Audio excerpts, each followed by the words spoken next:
പിതാവിന്റെയും പുത്രന്റെയും പരിശുദ്ധാത്മാവിന്റെയും നാമത്തിൽ ആമേൻ. കർത്താവേ, നിന്റെ ഉന്നതമായ നാമത്തിന് സ്തോത്രം ചെയ്യുന്നു.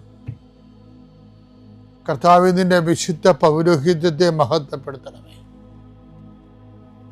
കർത്താവേ, സഭയിലുള്ള സാന്നിധ്യം പ്രകടമാക്കണമേ.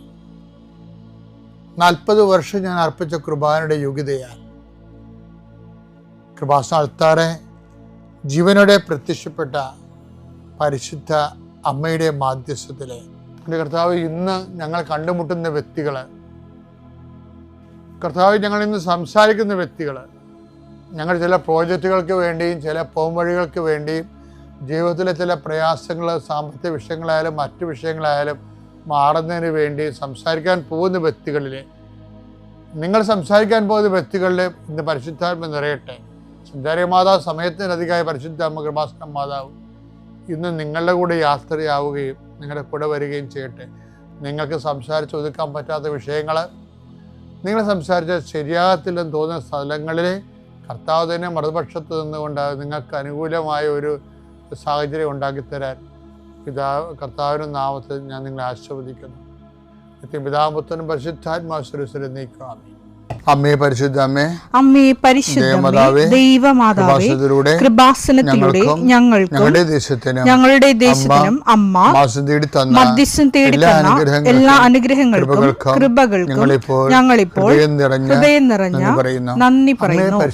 അമ്മേ പരിശുദ്ധമ്മേ, ദൈവമാതാവേ, 2004 ഡിസംബർ 7 ഉച്ചകഴിഞ്ഞ് 2:30 കൃപാസനത്തിൽ സംഭവിച്ച അമ്മയുടെ പ്രത്യക്ഷപ്പെടലിനെ കുറിച്ച് തിരുസഭയ്ക്ക് സമർപ്പിച്ചിരിക്കുന്ന പഠനരേഖകളുടെ മേൽ സഭാത്മകമായ പഠനം ആരംഭിക്കുവാൻ ഞങ്ങൾ പ്രാർത്ഥിക്കുന്നു. അമ്മേ പരിശുദ്ധമേ, ഭൂസ്വർലോകങ്ങളുടെ രാജ്ഞിയായ അങ്ങേയ്ക്ക് ഭൗമസംരക്ഷണത്തിനായി പ്രപഞ്ചപ്രകൃതിയെ തന്നെ തിരുസഭ പ്രതിഷ്ഠിക്കുവാൻ ഈ പ്രത്യക്ഷീകരണം വഴി ഇടയാക്കണമേ. പരിശുദ്ധമേ, ജപമാല മാതാവേ, സകല കൃപാസനം പ്രാർത്ഥനയോടും ചേർത്ത് ഞങ്ങളിപ്പോൾ പ്രാർത്ഥിക്കുന്ന ഈ കുടുംബത്തിന്റെ പ്രത്യേക നിയോഗം പറ മക്കളെ.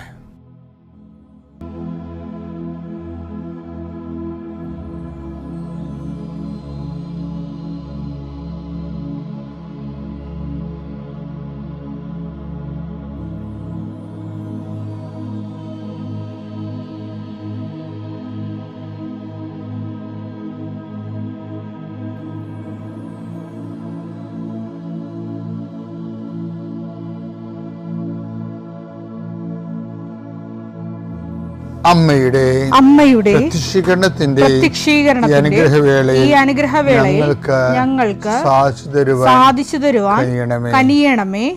ആമേൻ. എന്റെ പ്രിയപ്പെട്ടവരെ, കുറഞ്ഞ കാലം കൊണ്ട് ആയിരക്കണക്കിനും പതിനായിരക്കണക്കിനും ദൈവാനുഭവ സാക്ഷ്യങ്ങൾ വരുമ്പോൾ നമുക്ക് മനസ്സിലാകുന്ന ഒരു സത്യം എന്താണ്? ഉടമ്പടി കവനന്റ് ഈസ് എ സ്മാർട്ട് സ്പിരിച്വാലിറ്റിയാണ്. ഒരു സ്മാർട്ട് സ്പിരിച്വാലിറ്റിയാണ് ഇന്നത്തെ. ഈ സ്മാർട്ട് സ്പിരിച്വാലിറ്റിക്ക് 3 ഘടകങ്ങളുണ്ടാകും. അല്ലെങ്കിൽ സ്മാർട്ട്നെസ്സിന് 3 ഘടകങ്ങളുണ്ടല്ലോ. എന്തൊക്കെയാണ്? എക്സ്പെർട്ടൈസേഷൻ, പിന്നെ പ്രൊഫഷണലിസം, പിന്നെ സ്മാർട്ട്നെസ്. അതിൻ്റെ എക്സ്പെർട്ട് എന്ന് പറയുമ്പോൾ പ്രാവീണ്യം അല്ലേ? അതിൻ്റെ ടെക്നിക്കലായിട്ട് ടെക്നിക്കലായിട്ടുള്ള പോയിന്റിൽ നമ്മൾ ഒരു പ്രാവീണ്യം നേടണം. അപ്പോൾ അതിൻ്റെ അകത്ത് ടെക്നിക്കൽ പോയിന്റ് എന്താണ്? ഉടമ്പടിയിലുള്ള ടെക്നിക്കൽ പോയിന്റ് വെച്ചാൽ മൊത്തം നോക്കുമ്പോൾ ദൈവമായിട്ടുള്ള ഉടമ്പടി മാതാവിൻ്റെ മധ്യസ്ഥത നമ്മൾ ജീവിക്കുന്നതാണ്.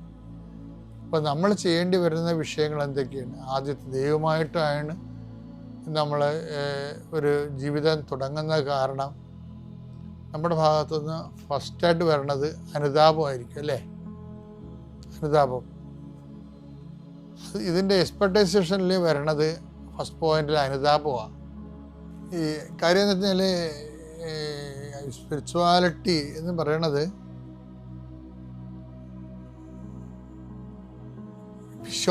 വിശ്വാസമാണല്ലോ എൻ്റെ ബേസ്മെന്റ്.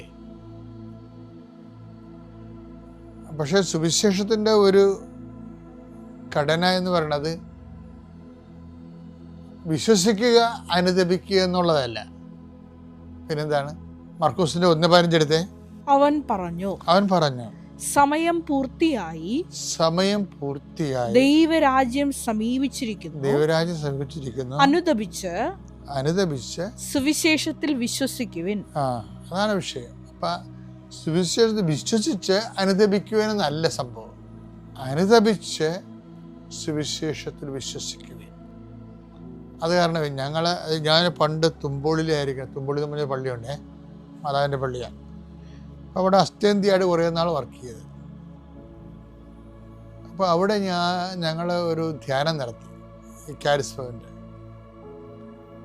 ആ ധ്യാനം നടത്തിയ സമയത്ത് എല്ലാ വീടുകളിലും നടന്ന്,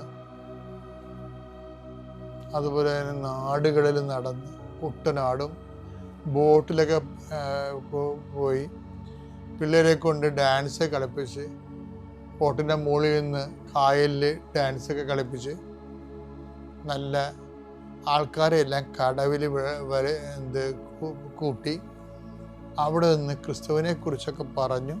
ക്രിസ്തുവിനെ അറിയാഞ്ഞിട്ടല്ലേ, എല്ലാവരും അറിയാവുന്നവരാണ്. പക്ഷേ ക്രിസ്തുവിനെ അറിയാവുന്നതും അനുതാപ ജീവിതവും രണ്ടും രണ്ടാണ്. സത്യസന്ധമായിട്ട് അറിയാവുന്നവർ ആദ്യം അവർക്കുണ്ടാകുന്ന അനുതാപമാണ്. അപ്പം അതിനുവേണ്ടി ആണ് ഈ ഇതെല്ലാം നടത്തുന്നത്. അപ്പോൾ ധ്യാനത്തിനെ കുറിച്ച് പറയുമ്പോൾ ഇത് ഇടവകയിലോ എല്ലാ വീടുകളിലും പോയി മാസങ്ങളോളം മധ്യസ്ഥ പ്രാർത്ഥന നടത്തി 92 ചെയ്ത പരിപാടിയാണ്.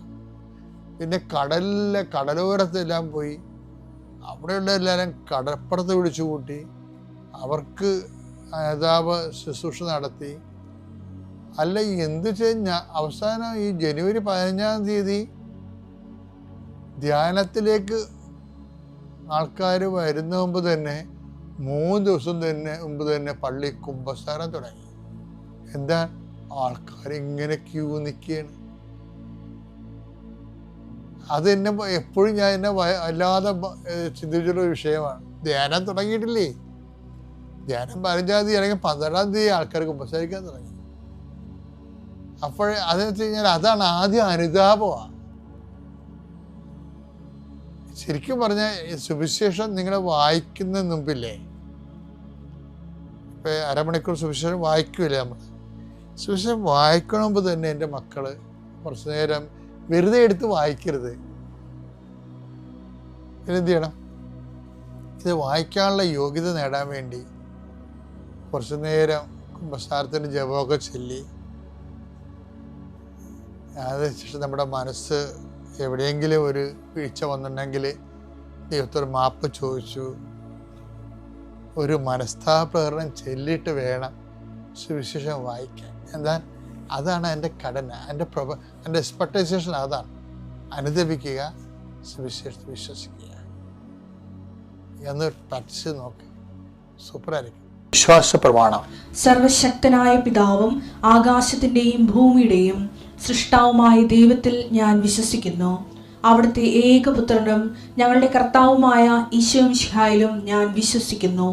ഈ പുത്രൻ പരിശുദ്ധാത്മാവിനാൽ ഗർഭസ്ഥനായി കന്യകാമറിയത്തിൽ നിന്ന് പിറന്ന് പൊന്തിയോസ് പീലാത്തോസിന്റെ കാലത്ത് പീഡകൾ സഹിച്ച് കുരിശിൽ തറയ്ക്കപ്പെട്ട് മരിച്ച് അടക്കപ്പെട്ട് പാതാളങ്ങളിൽ ഇറങ്ങി മരിച്ചവരുടെ ഇടയിൽ നിന്ന് 3-ാം നാൾ ഉയർത്ത് സ്വർഗത്തിലേക്ക് എഴുന്നള്ളി സർവശക്തിയുള്ള പിതാവായ ദൈവത്തിന്റെ വലതുഭാഗത്തിരിക്കുന്നു. അവിടെ നിന്ന് ജീവിക്കുന്നവരെയും മരിച്ചവരെയും വിധിക്കുവാൻ വരുമെന്നും ഞാൻ വിശ്വസിക്കുന്നു. പരിശുദ്ധാത്മാവിലും ഞാൻ വിശ്വസിക്കുന്നു. വിശുദ്ധ കത്തോലിക്കാ സഭയിലും പുണ്യവാന്മാരുടെ ഐക്യത്തിലും പാപങ്ങളുടെ മോചനത്തിലും ശരീരത്തിന്റെ ഉയർപ്പിലും നിത്യമായ ജീവിതത്തിലും ഞാൻ വിശ്വസിക്കുന്നു. ആമേൻ. സ്വർഗ്ഗസ്ഥനായ ഞങ്ങളുടെ പിതാവേ, അങ്ങയുടെ നാമം പൂജിതമാകണമേ. അങ്ങയുടെ രാജ്യം വരണമേ. അങ്ങയുടെ തിരുമനസ് സ്വർഗത്തിലെ പോലെ ഭൂമിയിലും ആകണമേ. അന്നു വേണ്ടുന്ന ആഹാരം ഇന്ന് ഞങ്ങൾക്ക് തരണമേ. ഞങ്ങളോട് തെറ്റ് ചെയ്യുന്നവരോട് ഞങ്ങൾ ക്ഷമിക്കുന്നത് പോലെ ഞങ്ങളുടെ തെറ്റുകൾ ഞങ്ങളോടും ക്ഷമിക്കണമേ. ഞങ്ങളെ പ്രലോഭനത്തിൽ ഉൾപ്പെടുത്തരുതേ, തിന്മയിൽ ഞങ്ങൾ രക്ഷിക്കണമേ. ആമേൻ. നന്മ നിറഞ്ഞ മറിയമേ, സ്വസ്തി. കർത്താവ് അങ്ങയുടെ കൂടെ സ്ത്രീകളിൽ അങ്ങ് അനുഗ്രഹിക്കപ്പെട്ടവളാകുന്നു. അങ്ങയുടെ ഉദരത്തിൻ ഫലമായി ഈശോ അനുഗ്രഹിക്കപ്പെട്ടവനാകുന്നു.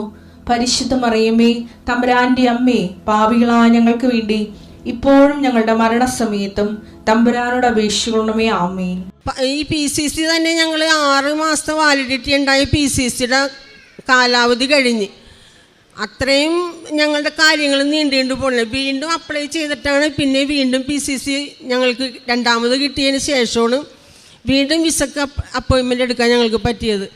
അങ്ങനെ വിസ അപ്പോയിൻമെൻറ്റ് ഈ പോളണ്ടിലേക്ക് ഞങ്ങളുടെ ഒപ്പം തന്നെ ഞങ്ങൾ അന്വേഷിച്ചപ്പോൾ ഞങ്ങളുടെ പരിചയത്തിലുള്ള ഒരുപാട് പേര് ഈ പോളണ്ടിലേക്ക് അപ്ലൈ ചെയ്തിട്ടുണ്ട്, പൈസയും കൊടുത്തിട്ടുണ്ട്.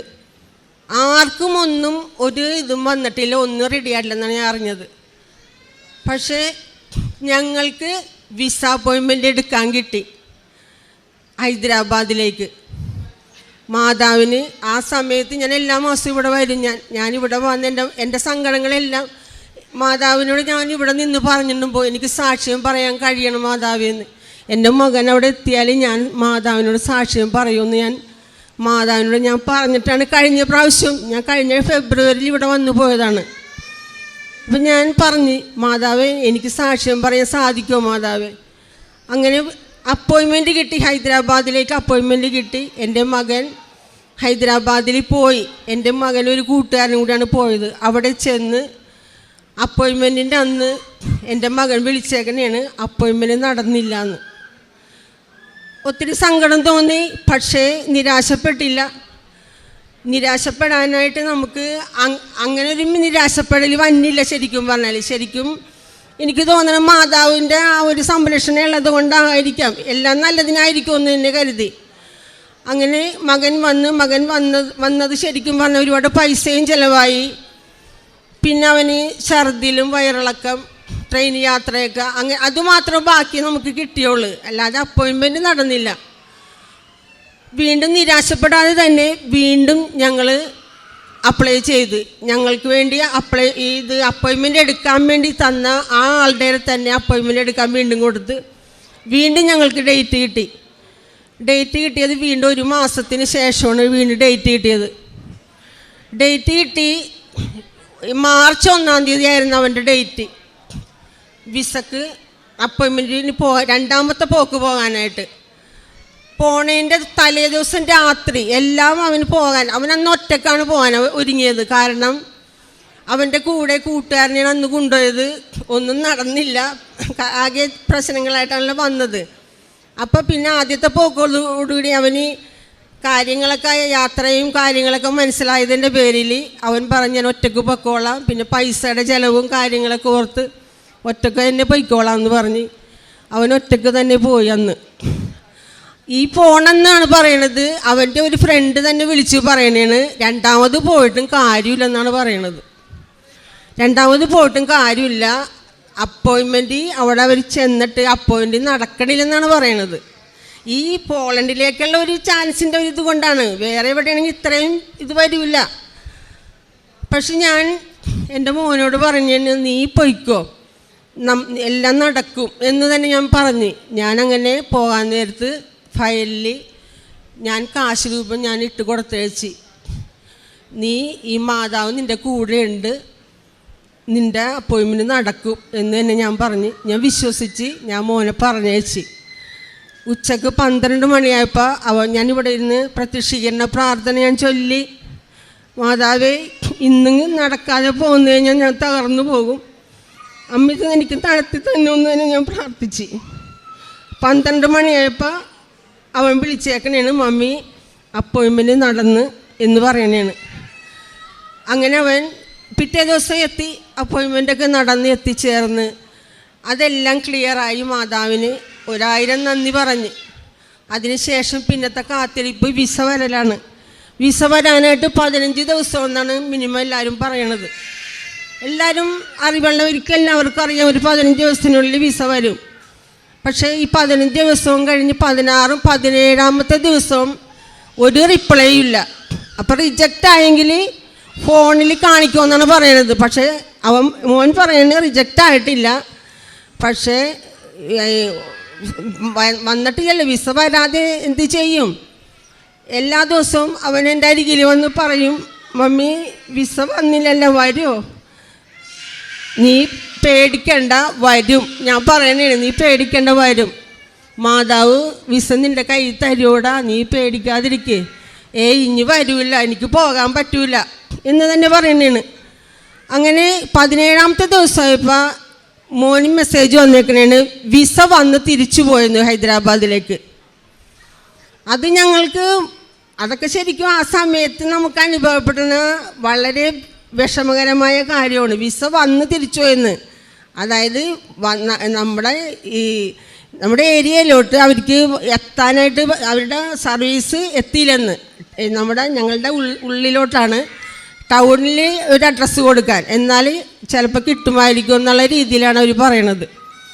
അപ്പം തന്നെ മോൻ തന്നെ ഫോണിൽ അവനെല്ലാ കാര്യങ്ങളും അവനറിയാവുന്നത് കൊണ്ട് അവൻ അപ്പം തന്നെ ടൗണിലേക്ക് എറണാകുളത്തേക്ക് എൻ്റെ കസിൻ്റെ അഡ്രസ്സ് കൊടുത്ത് അപ്പം തന്നെ വേണ്ട കാര്യങ്ങളൊക്കെ ചെയ്ത്. എന്നിട്ടും ഞങ്ങളുടെ കാത്തിരിപ്പാണ്. ഈ കാത്തിരിപ്പ് ശരിക്കും പ്രാർത്ഥന തന്നെയാണ്. ഈ കാത്തിരിപ്പ് പ്രാർത്ഥനയോടെയുള്ള കാത്തിരിപ്പ്, മാതാവിനോടുള്ള പ്രാർത്ഥന, വെളുപ്പിനത്തെ പ്രാർത്ഥന. ഞാൻ ഇവിടുത്തെ എല്ലാ ഉടമ്പടിയിലും നമുക്ക് പല കാര്യങ്ങളും ചെയ്യണം. നമ്മൾ വെറുതെ ഉടമ്പടി എടുത്തത് കൊണ്ട് കാര്യമില്ല. കുമ്പസാരം, ഉപവാസം, പിന്നെ ചെറിയ രീതിയിലൊക്കെ ഞാൻ കാരുണ്യപ്രവർത്തികളും. നമ്മൾ ഉപവാസം എടുക്കണമെന്ന് രാവിലെ തൊട്ട് വൈകുന്നേരം വരെയും ഭക്ഷണം കഴിക്കാതിരുന്നിട്ട് കാര്യമില്ലല്ലോ. ഭക്ഷണം നമ്മൾ കഴിക്കാതിരുന്ന ആ ഭക്ഷണത്തിൻ്റെ ഒരു ഓഹരി ആർക്കെങ്കിലും ഞാൻ കൊടുക്കും. എന്നാലേ അതിന് ആ ഉപവാസത്തിന് അർത്ഥമുള്ളതെന്ന് ഞാൻ വിശ്വസിക്കുന്നുണ്ട്. അപ്പം അതും പിന്നെ പറ്റണ പോലെ രോഗികളെ കാണാനും, പിന്നെ പത്രം ഞാൻ രോഗികൾക്ക് ഉണ്ടായി കൊടുക്കാറുണ്ട്. ഞാൻ കഴിഞ്ഞ പ്രാവശ്യം ഇവിടെ വന്നു പോയപ്പോൾ ഞാൻ ഹോസ്പിറ്റലിലാണ് പോയത് പത്രമായിട്ട്. അവിടെയൊക്കെ പോയി രോഗികളെയൊക്കെ സന്ദർശിച്ചിട്ടൊക്കെയാണ് ഞാൻ പോയത് കഴിഞ്ഞ ഫെബ്രുവരി ഇവിടെ വന്നപ്പോൾ. അങ്ങനെയൊക്കെ അത് അച്ഛൻ പറയുന്ന പോലെ തന്നെ അത് നമ്മുടെ ഉടമ്പടി വർക്കൗട്ട് ആവണമെങ്കിൽ നമ്മളുടെ പ്രവൃത്തി തന്നെയാണ്. അല്ലാതെ നമ്മൾ പറയുന്ന പ്രാർത്ഥനകൾ ഉണ്ട്, പക്ഷേ അതിനേക്കാളും ഉപരി നമ്മുടെ പ്രവൃത്തികളാണ് വലുത്. അത് അച്ഛൻ പറയുന്നതിൽ ഞാൻ പൂർണ്ണമായിട്ടും വിശ്വസിക്കുന്നതാണ്. അങ്ങനെ ഈ വിസ 17ാമത്തെ ദിവസം ഇങ്ങനെയാണെന്ന് അറിഞ്ഞ് 18, 19 അങ്ങനെ ദിവസങ്ങൾ കടന്നുപോയി. ഫോൺ വന്നത്, വിസ വന്നിട്ടുണ്ടെന്ന് അറിയണത് 32ാമത്തെ ദിവസമാണ്. 32ാമത്തെ ദിവസം വിസ വന്നേക്കണമെന്നും പറഞ്ഞിട്ടുണ്ട്. ശരിക്കും സന്തോഷം, വളരെയധികം സന്തോഷം ഉണ്ടായിരുന്നു അന്ന്. ഇത്രയും ദിവസത്തെ കാത്തിരിപ്പ് ഞങ്ങൾക്ക് ഫലമായ ഒരു ദിവസമായിരുന്നത്. ഉടനെ തന്നെ ടിക്കറ്റ് എടുത്ത് 14-ാം തീയതി, ഏപ്രിൽ 14-ാം തീയതി എൻ്റെ മകൻ പോളണ്ടിൽ പോയി. അവൻ അവിടെ ഒരു ചെറിയൊരു ജോലിക്ക് കയറി. എൻ്റെ മോൻ കൊച്ചു പയ്യനാണ്, 20 വയസ്സുള്ള അവൻ. പഠിക്കേണ്ട പ്രായം തന്നെയാണ്, അവനെ പഠിപ്പിക്കണമെന്ന് തന്നെയായിരുന്നു എൻ്റെ ആഗ്രഹവും. അവിടെ ചെന്നിട്ടാണെങ്കിലും ഇനി പഠിക്കാമെന്ന് പറയുന്നുണ്ട്. അപ്പോൾ അവിടെ ചെന്ന് മാതാവിൻ്റെ ഇഷ്ടം പോലെ ഇനിയുള്ളത് മാതാവ് തന്നെ നടത്തും. അവനെ ഞാൻ മാതാവിന് ഏൽപ്പിച്ചേക്കണേണ്. പഠിക്കാനാണെങ്കിലും ജോലിക്കാണെങ്കിലും, ജോലിയൊന്നും ചെയ്യാൻ മടിയില്ലാത്ത മോനാണ്. അപ്പോൾ ജോലിക്കാണെങ്കിലും അവൻ്റെ കൂടെ അമ്മ തന്നെ വേണം. അമ്മയ്ക്ക് 1000 നന്ദി. അതോടൊപ്പം തന്നെ ഞാൻ നിയോഗത്തിൽ 6 പ്രാർത്ഥനയിൽ ഒരു പ്രാർത്ഥന എൻ്റെ മകൻ്റെ പ്രാർത്ഥനയായിരുന്നു. 5 പ്രാർത്ഥനയും എൻ്റെ അയൽവാസിനെക്കുറിച്ച്, ഞാൻ ഒരു മദ്യപാനിയാണ്, ഞാൻ അയാൾക്ക് വേണ്ടിയിട്ട് നിയോഗം ഞാൻ എഴുതിയിട്ടായിരുന്നു. കുറേയൊക്കെ ആശ്വാസമുണ്ട്. അവിടെ ഭയങ്കര ശല്യമായിട്ടുള്ള, അവരുടെ വീട്ടിൽ തന്നെ പല ഉപദ്രവങ്ങളും, തല്ലിപ്പൊളിക്കൽ, അങ്ങനെയൊക്കെ നമ്മൾ തൊട്ട അടുത്ത് തന്നെ. കാരണം കാണുമ്പോഴും കേൾക്കുമ്പോഴും ഭയങ്കര സങ്കടം തോന്നാറുണ്ട്. അതൊരു ശാന്തതയിലാകാനായിട്ട് ഞാൻ നിയോഗം വെച്ചിട്ടുണ്ടായിരുന്നു. ഒരുപാട് മാറ്റമുണ്ട് പല കാര്യങ്ങളിലും.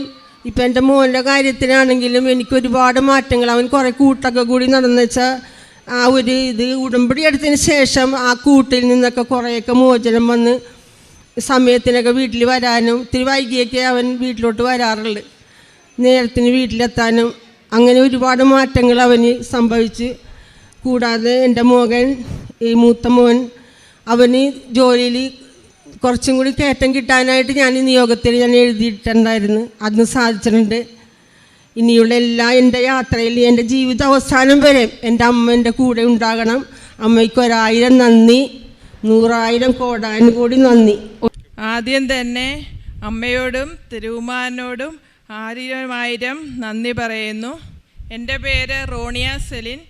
ഞാൻ മാവേലിക്കരയിൽ നിന്ന് വരുന്നു. എൻ്റെ മോള് മരിയ ബെൻസിക്ക് വേണ്ടിയാണ് ഞാൻ സാക്ഷ്യം പറയുന്നത്. ഇപ്പം മോൾക്ക് 7 മാസമുണ്ട്. എൻ്റെ പേര് റോണിയ സെലിൻ, സ്ഥലം മാവേലിക്കര, കൊർത്തിയാട്. ഞാൻ ഗർഭിണിയായിരിക്കുന്ന സമയം 5-ാം മാസത്തിലാണ് കുഞ്ഞിൻ്റെ നട്ടെല്ലിൽ ഒരു മുഴ വളരുന്ന കാര്യം സ്കാനിങ് ചെയ്തപ്പോൾ ഡോക്ടർ പറഞ്ഞത്. പിന്നീട് എറണാകുളത്തേക്ക് ഡീറ്റെയിൽ സ്കാനിങ്ങിന് അയച്ചു. അവിടെ ഡീറ്റെയിൽ സ്കാനിങ് ചെയ്തപ്പോൾ കുഞ്ഞിൻ്റെ നട്ടെല്ലിൽ ഒരു നാരങ്ങ വലിപ്പത്തിൽ മുഴ വളരുന്നതായും അതുമൂലം കുഞ്ഞിൻ്റെ തലയ്ക്ക് വെള്ളം കെട്ടുന്നതായും ചെറിയ രീതിയിൽ തല വലുതാവുന്നതായും കണ്ടു. ഈ മുഴ കാരണം കുഞ്ഞിന് ജനിച്ചാലും കുഞ്ഞിന് കാലിൽ ബലക്കുറവും യൂറിനും മോഷനും പോകാൻ ബുദ്ധിമുട്ടും വരുമെന്ന് ഡോക്ടർ പറഞ്ഞു. പിന്നീട് മൂത്രം പോകാൻ കത്തീറ്റർ ഇടുകയും അങ്ങനെ ഓപ്പറേഷൻ ചെയ്യേണ്ടി വരുമെന്നും പറഞ്ഞു. അബോർഷനായിരിക്കും ചെയ്യുന്നത് നല്ലതെന്ന് ഡോക്ടർ സജസ്റ്റ് ചെയ്തു. എങ്കിലും നിങ്ങളുടെ ഇഷ്ടം പോലെ ചെയ്യാമെന്ന് ഡോക്ടർ പറഞ്ഞു. അങ്ങനെ അപ്പോൾ എന്ത് ചെയ്യണമെന്ന് ഞങ്ങൾക്ക് അറിഞ്ഞുകൂടായിരുന്നു. എങ്കിലും ഹസ്ബൻഡിൻ്റെ ഫുൾ സപ്പോർട്ടിൽ പ്രഗ്നൻസി മുന്നോട്ട് കൊണ്ടുപോകാൻ ഞങ്ങൾ തീരുമാനിച്ചു. ആ ഇടയ്ക്കാണ് ഹസ്ബൻഡിൻ്റെ കൂട്ടുകാരൻ കൃപാസനത്തെപ്പറ്റി ഞങ്ങളോട് പറഞ്ഞത്. അവിടെ ചെന്ന് പ്രാർത്ഥിച്ചാൽ അമ്മ മാതാവ് ഒരു കുഴപ്പവും കൂടാതെ കുഞ്ഞിനെ തരുമെന്ന് പറഞ്ഞു. അങ്ങനെ 7-ാം മാസത്തിൽ ഞാനിവിടെ വരികയും അമ്മ മാതാവിനോട് കരഞ്ഞു പ്രാർത്ഥിക്കുകയും ചെയ്തു. ഉടമ്പടി എടുക്കുകയും ചെയ്തു. 2022 ഓഗസ്റ്റ് 7-ാം തീയതി ഞാൻ ഇവിടെ വന്ന് ഉടമ്പടി എടുത്തു. ഉടമ്പടി എടുത്തതിന് ശേഷം മനസ്സിന് വല്ലാത്തൊരു ധൈര്യം കൈവന്നു. അമ്മ മാതാവ് യാതൊരു കുഴപ്പവും കൂടാതെ കുഞ്ഞിനെ തരുമെന്ന് ഞാൻ ഉറച്ച് വിശ്വസിച്ചു. അങ്ങനെ എന്നും വൈകുന്നേരം പ്രാർത്ഥിച്ച് തൈലം വയറ്റിൽ പുരട്ടി പ്രാർത്ഥിക്കുമായിരുന്നു. അങ്ങനെ 9-ാം മാസത്തെ സ്കാനിങ്ങിൽ കുഞ്ഞിൻ്റെ തലയിലെ നീർക്കെട്ട് മാറിയതായും കുഞ്ഞിൻ്റെ തല നോർമൽ വലിപ്പത്തിലേക്ക് വന്നതായും ഡോക്ടർ പറഞ്ഞു. അങ്ങനെ 9 മാസങ്ങൾക്ക് ശേഷം സിസേറിയനിലൂടെ കുഞ്ഞിന് പുറത്തെടുത്തു. നട്ടെല്ലിലെ മുഴ ഒരു ഓറഞ്ച് വലിപ്പത്തിൽ ഉണ്ടായിരുന്നു. ഡിസ്ചാർജിന് ശേഷം ഞങ്ങൾ ജോസഫ് അച്ഛനെ കാണാൻ ഇവിടെ വന്നു. അച്ഛൻ കുഞ്ഞിൻ്റെ തലയിൽ നന്നായി കൈവച്ച് പ്രാർത്ഥിച്ചതിന് ശേഷം അച്ഛൻ പറഞ്ഞു, കുഞ്ഞിന് ഓപ്പറേഷൻ വേണ്ടി വന്നേക്കാം, എന്നാലും അമ്മ മാതാവിൻ്റെ അനുഗ്രഹത്താൽ കുഞ്ഞിന് യാതൊരു ബുദ്ധിമുട്ടും യാതൊരു നെർവ് ഡാമേജും കൂടാതെ പൂർണ്ണ ആരോഗ്യത്തോടെ കിട്ടുമെന്ന് അച്ഛൻ പറഞ്ഞു. അതനുസരിച്ച് ഞങ്ങൾ പിന്നീട് കുഞ്ഞിൻ്റെ ഓപ്പറേഷൻ